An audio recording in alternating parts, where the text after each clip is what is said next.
Hey everyone, welcome back. We're diving deep today, and we're looking at Surah Al-Maun. It's a really powerful chapter, actually. Yeah. It comes from the Quran, and I think it's really interesting how it challenges us to think about, what faith really means. Absolutely. And what I think is the best way to get into this is to actually hear it firsthand.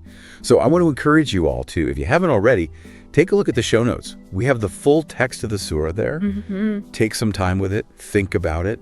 Yeah. Read it. Read it, reflect. Reflect on it. Yeah. And then come back and let's have a deeper discussion, huh? I think that's the best way to start. Get a feel for it yourself first. Okay, so you've had a chance now, hopefully, to check out the surah. Yes.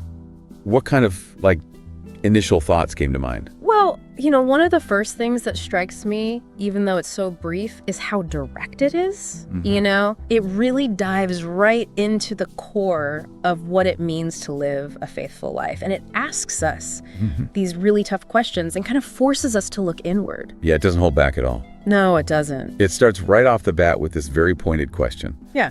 Right from the start. Have you considered the one who denies the religion? Yeah. It's almost like it's speaking directly to each one of us, right? It is. Like it's challenging us to think about those people who might say they're religious, but then their actions they completely contradict it. Exactly. And I think that's a good place to maybe start, is to I think so too. define that, Yeah. What does that mean? What does denying the religion really mean? Right, because it's not just simply like rejecting a specific faith, right? Yeah. It's this much deeper denial.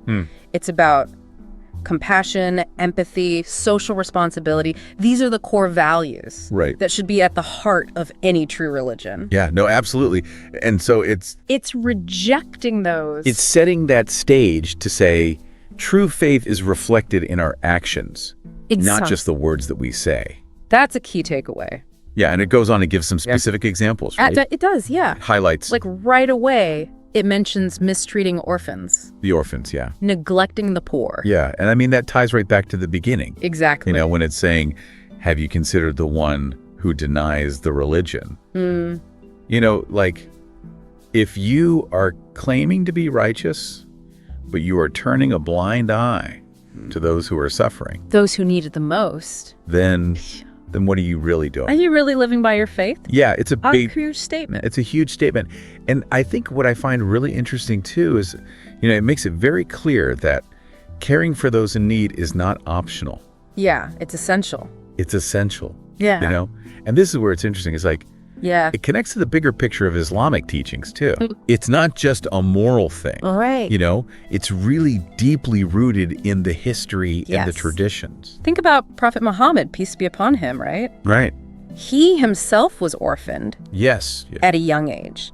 And his life, his teachings, they all exemplify this commitment to compassion and social justice. It adds another layer of meaning to it. Absolutely. It's not just these concepts up in the air. Yeah. It's about living them. Living them out, yeah. Yeah. And then it shifts focus in a way that is a little surprising because it focuses on prayer. Yeah. Yeah. And it even goes so far as to say, it says, woe to those who pray. Yes. And, at first glance, that's like, what? What? Because why would prayer be condemned? Yeah, it's like a core. A pillar of Islam. Yeah, a pillar.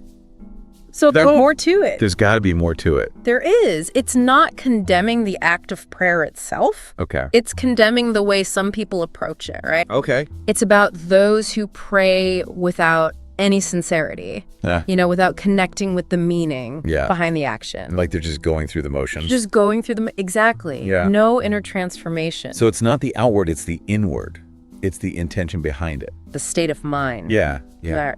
And what's interesting is, that really emphasizes the mindfulness aspect. Yes. Of Islam. A big part of Islamic spirituality. Yeah. It's about truly being present, in that moment. Yeah, not just reciting words. Yeah, cultivating a state of awareness. And it ties back to the beginning, It does. It's like your inner beliefs. The lining. Yeah, lining with your outward. That's inner and outer, yeah. It's not enough to just do the rituals. You got to embody it. You got to embody it. Yeah. And it highlights some specific behaviors, Yeah, it calls out those who are heedless of their prayers. Yeah, meaning not focused, no attention. is not there. And then there's those who like to put on a show. right? Yeah, they're more concerned about appearing Righteous than actually being so. Yeah, and then crucially, it points out that these are often the same people who withhold assistance from those who need it. Yeah. And it just exposes The hypocrisy. Yeah. It's all connected. Actions speak louder than words, huh? They do. And I think it's a good reminder for us all that, that true faith requires that personal piety, Yes. but also that social responsibility. Both. Yeah. Absolutely. And what I think is really beautiful about this is that it's a timeless message.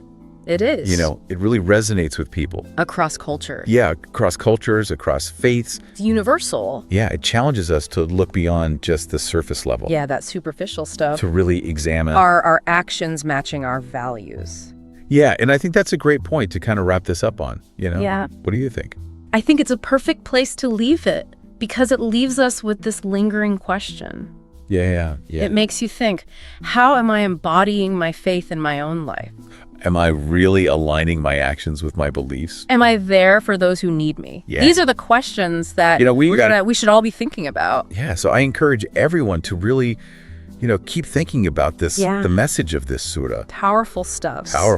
Yeah. And how it can, guide us all. On your own journey. Yeah. Thanks for joining us on this deep dive. Absolutely. See you next time. See you later.